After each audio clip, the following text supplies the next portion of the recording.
Right. Before we take a look at the news of Pat Gelsinger's retirement as the Intel CEO, we have a smaller detail that came out on Friday.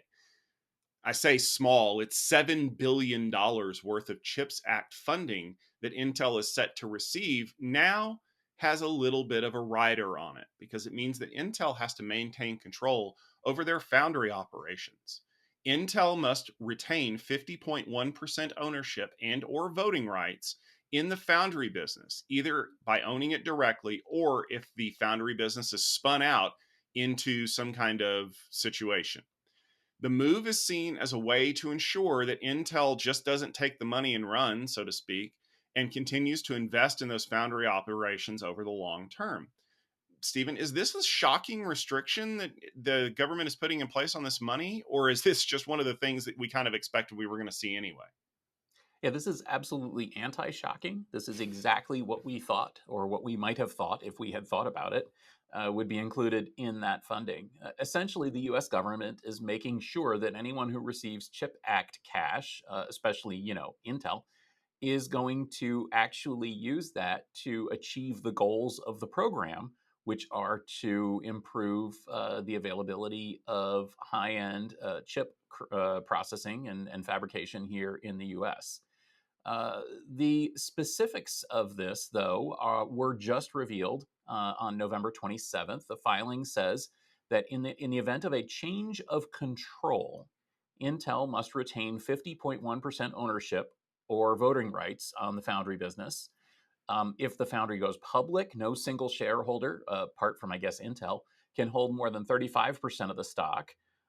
Any spinout also has to see Intel remain a buyer of wafers from the foundry, and that Intel must continue making chips, which again is what the CHIPS Act is all about. So this is not at all shocking. What is important, number one, is that this came out on Friday in a filing and could be seen as a little bit of communication from Intel's board about where they're headed next. As you mentioned, a huge bombshell dropped Monday morning as Intel announced that Pat Gelsinger was retiring as CEO. And many people, including myself, are trying to read the tea leaves to figure out exactly what this means for the future of Intel as a whole and Intel's foundry business specifically. Well, we have a little bit of information on this. I was speaking recently with Daniel Newman, the CEO here of Futurum Group, who was speaking about this on CNBC actually today.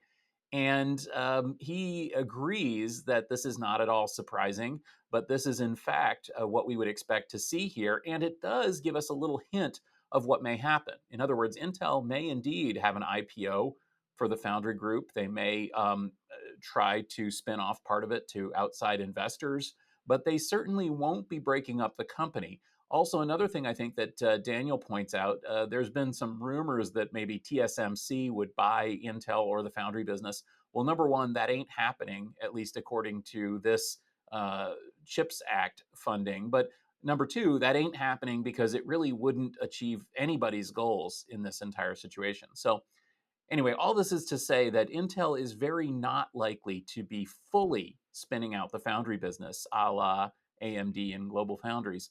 But I would not be at all surprised if we do see some action that unlocks some of the value of the foundry business, if not the entire value, because of this CHIPS Act restriction.